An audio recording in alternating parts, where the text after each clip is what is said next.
Tom maybe about a year ago now, and then met Seth, and really impressed with the work they do and what work could be done in our areas. One of the frustrating things is all the work they're doing, I think, is fantastic. I really love the reuse and the mixed use that you're working on.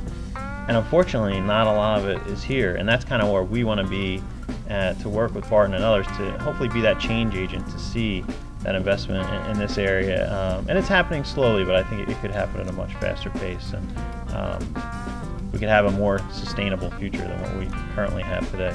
So without further ado, bring up Tom and Seth. There's been a lot of focus on the built environment, the buildings themselves, the vertical construction. And I think that what we want to focus on today is that's only a piece of the puzzle. Globally, CO2 emissions by sector, number 1 is buildings, number 2 is transportation, 3 is industry, but that's actually not true for the United States.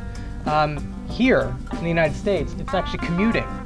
Actually accounts for 30% more energy use than the buildings themselves, and that's a lot of energy. As net density, residential density goes up, that level of CO2 emission goes down.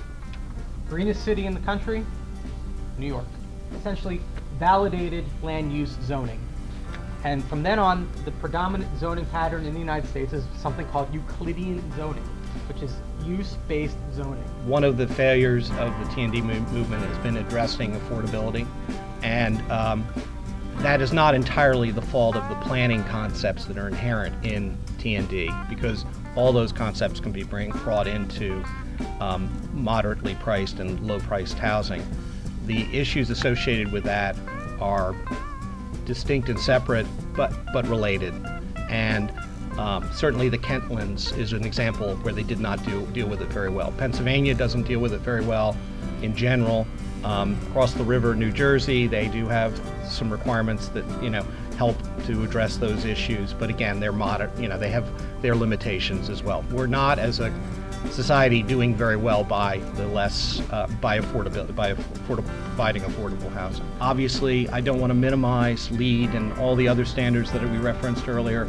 They are powerful tools to create sustainability, but taken without looking at the whole, we really minimize the potential that's out there. And I think there's huge opportunity to improve the sustainability and of these projects by taking a much stronger look, a much harder look at the spaces around the buildings.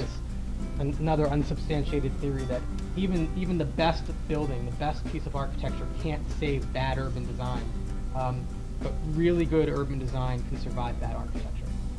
But I think there's a lot of opportunities. It's just putting those people together with the local government and the local communities, some great planners and architects, and going forward to do that. So with that, we'll wrap it up. Thank you very much for attending, and have a great day. Thank you.